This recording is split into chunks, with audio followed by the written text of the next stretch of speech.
Le pré-espace d'Est présente les dessins faits entre les deux guerres mondiales.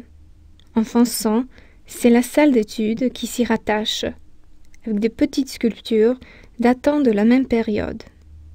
Dans ce sens, le pré-espace d'Est est en quelque sorte une introduction dans la salle d'Est.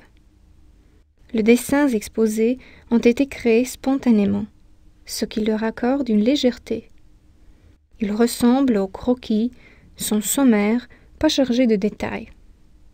C'est quand même que se révèle l'importance de ces ébauches, sans regard à cette légèreté avec laquelle elles ont été créées par Meštrović.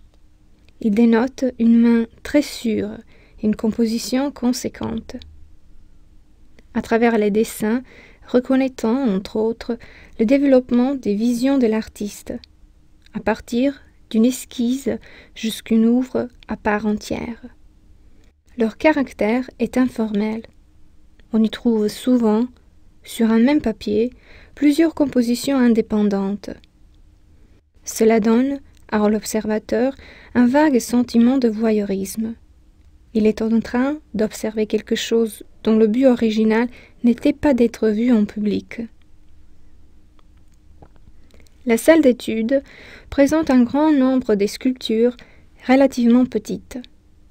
Des études des futurs nus masculins et féminins, des figures mythologiques, des représentations allégoriques, etc.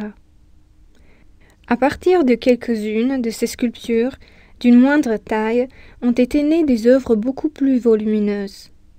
Ici, c'est une position idéale pour observer et remarquer les différentes étapes et même de suivre le développement interne d'une vision de l'artiste. Un développement qui conduit vers le modelage de l'œuvre dans sa taille monumentale.